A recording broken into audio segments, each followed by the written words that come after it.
Hello guys, good day to all. This is Mike Padua and we're back to our latest monthly La Nina and El Nino update. And this is now the La Nina Watch, as the El Nino has come to an end. And this was issued last June 20th, 2024. And this is our English version brought to you by Typhoon2000 and Naga College Foundation. But before we begin, we'd like to thank our partners, Aboitiz Power, Bank of the Philippine Islands, Sustainable with You. If you're interested, just click on the link up here. Or if you're watching via Facebook, visit the description page for more details regarding BPI Sustainable with You. And also one of the best hotels in the Bicol region and Naga City, Avenue Plaza Hotel. The local government of Naga City, headed by our Honorable Mayor Nelson Negacion and our Honorable Congressman of the 3rd District of Camarines Sur, Congressman Gabi Bordado. So let's begin with our update. So where is the La Nina right now? As we can see, the ENSO forecast from the Climate Prediction Center of NOAA in partnership with the Columbia Climate School International Research Institute for the Climate and Society has issued its final advisory on El Nino last June 13. And we are now shifting into La Nina Watch, and right now we are on the ENSO neutral conditions or normal climate as we speak, and La Nina is expected or favored to develop during July to September with a 65% chance of this increasing into a likelihood of a La Nina phenomenon. Okay.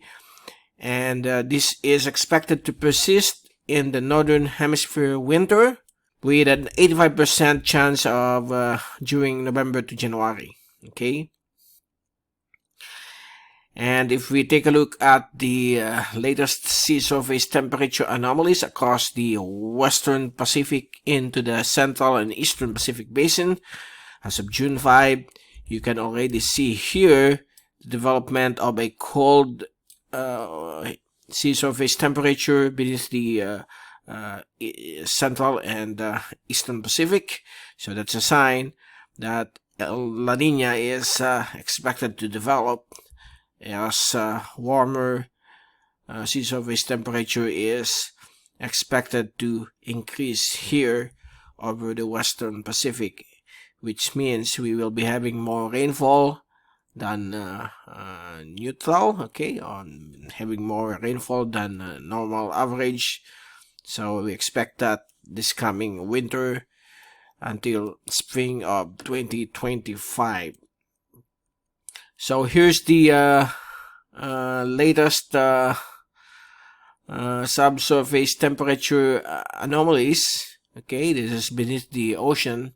This is the sea surface temperature up to around 300 meters below sea level, and you can see here that it's starting to warm in the vicinity of the Philippine Sea, while over the area of the Central Pacific up to the Eastern Pacific Ocean, it's becoming more colder, meaning that we are moving quickly into La Nina climate. And right now it's still at neutral conditions, around 96% as of June. This is the May, June, July, but we focus on the middle of this 3-month period.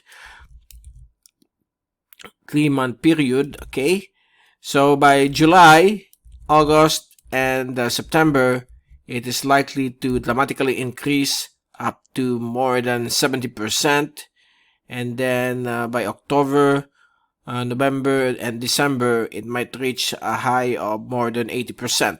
Okay, so that's the trend that we are expecting in the next 6 to 8 months from now. So we still expect some uncertainty when we move past December until February due to the long changes in the computer models are likely to occur, but let's hope that it won't reach into a very strong La Nina, if it does, it will bring more rainfall and flooding across various sections of the country, as well as other parts of the globe.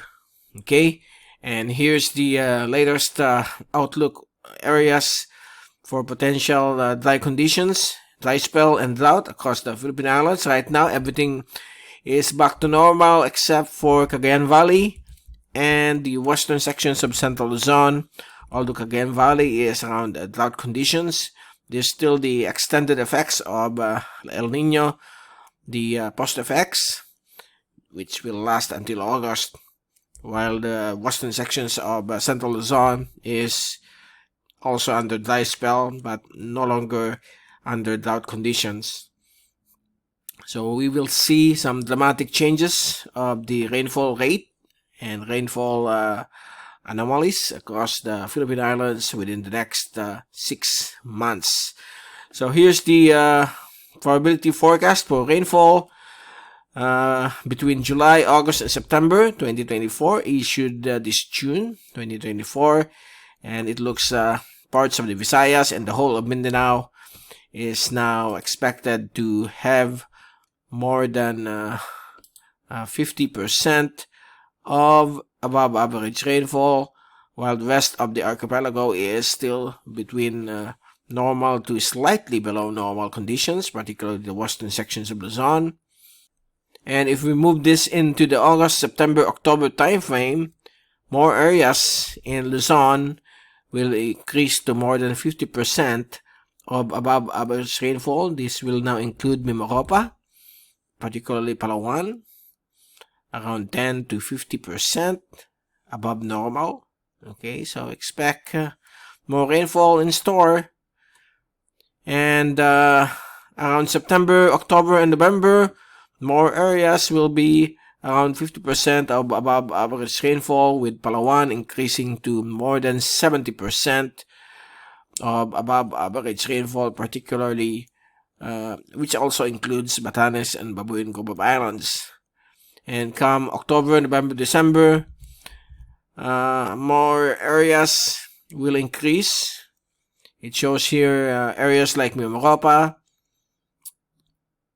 Western Mindanao, Western Visayas, up to the area of Luzon will now be seeing more than 60% of above average rainfall, while the rest will be more than 50%.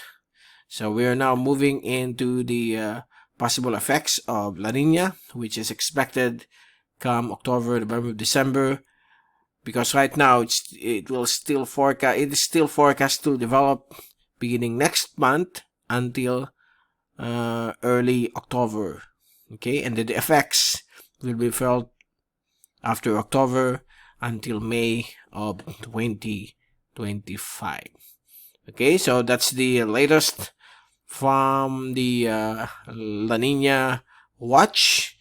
And as I repeat this graph, it shows here the Philippine Islands, Indonesia, most parts of Australia, and also Indochina. That includes Cambodia, Thailand. Will have above average rainfall. So here in the Philippine Islands between November to April, while the rest are on different months. So just check out the map here, and also in various sections of the country, and also in various parts of the globe. Southwestern and southern, including southeastern Australia, will be under dry conditions or drought conditions beginning October to April, while the rest, just look at the map for more details. So there you go, that's the latest on the La Nina Watch. We will bring you another update come July 20th, so watch out for that. From Typhoon2000, this is Mike Padua saying good day to all, and thank you so much for watching our channel. God bless to all.